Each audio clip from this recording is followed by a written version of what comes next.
বৰপেটা বহৰীত শনি মন্দিৰৰ শুভ উদ্বোধন। বৰপেটা জিলাৰ বহৰীত 1982 চনত প্ৰতিষ্ঠা কৰা ঐতিহাসিক শ্ৰী শ্ৰী শনি মন্দিৰৰ শুভ উদ্বোধন মহাযজ্ঞ অনুষ্ঠানেৰে নতুন মন্দিৰটো উদ্বোধন কৰে। অঞ্চলটোৰ ধৰ্মপ্ৰাণ ৰাইজৰ সহযোগত নৱনিৰ্মাণ কৰে মন্দিৰটো। উক্ত শুভ উদ্বোধনী অনুষ্ঠানত উপস্থিত থাকে বহৰী অঞ্চলৰ বিশিষ্ট ব্যক্তিসকল। বৰপেটা জিলাৰ বহৰী বজাৰত ঐতিহাসিক শ্ৰী শ্ৰী শনি মন্দিৰ নৱৰূপত সজাই তোলা মন্দিৰটো আজি আনুষ্ঠানিকভাৱে শুভ উদ্বোধন কৰে।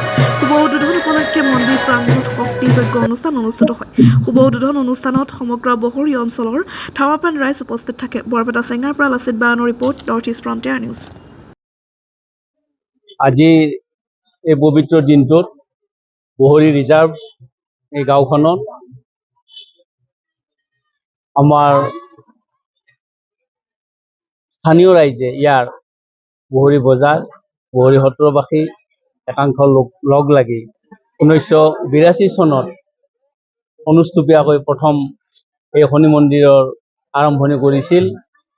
আমাৰ পশ্চিম নলবাৰী জিলা বা দক্ষিণ পূব বৰপেটা জিলাৰ কেৱল বহৰীয়ে একমাত্ৰ স্থান ৰূপে পৰিগণিত হৈছে, য'ত এটা বৃহৎ শনি মন্দিৰ প্ৰতিষ্ঠা লাভ কৰিলে।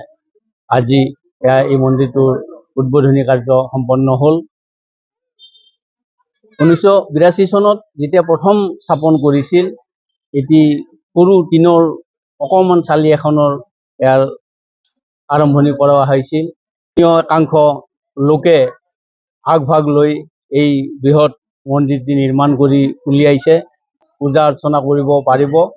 মন্দিৰ কৰ্তৃপক্ষই এই মন্দিৰত নিয়মীয়াকৈ পূজা অৰ্চনাৰ দিহা কৰিব আৰু স্থানীয় ৰাইজে ইয়াত বা বৃহত্তৰ অঞ্চলটোৰ ৰাইজে ইয়াত তেওঁলোকৰ মনোবাঞ্ছা পূৰ্ণ কৰাৰ অৰ্থে শনি দেৱতাৰ প্ৰতি পূজা আগবঢ়াব পাৰিব।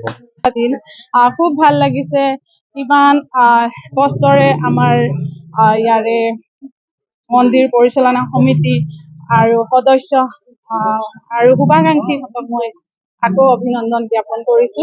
তেওঁলোকে ইমান কষ্টৰে ৰাইজৰ দান বৰঙণিৰে আজি এই মন্দিৰখন আজি উলিয়াব পাৰিছে।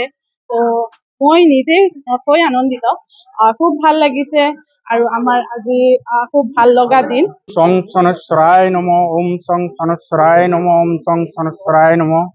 প্ৰথমতে মই শনি মহাৰাজ আৰু ভগৱানলৈ নিজৰ আন্তৰিক প্ৰাৰ্থনা জনাইছোঁ। আজি শনি মহাৰাজৰ যিটো নতুন ভৱন নিৰ্মাণ হৈ ওলাইছে, এই ভৱনটোত আৰু শনি মন্দিৰ হিচাপে আমাৰ বহৰী আঞ্চলিক এই গোটেই বহৰী ৰিজাৰ্ভ আৰু বহৰীৰ ৰাইজে মিলি যিখন আজি ইয়াত শনি ভৱনটো উদ্বোধন কৰিব কৰিছে, এই উদ্বোধন অনুষ্ঠানত ৰাইজৰ সহায় সহযোগিতা সঁচাকৈ প্ৰশংসনীয় আৰু ভৱিষ্যতেও যাতে এই মন্দিৰটো সুচাৰুৰূপে পৰিচালিত হৈ থাকে, তাৰ বাবে মই সকলো ৰাইজলৈ আন্তৰিক আহ্বান জনাইছোঁ।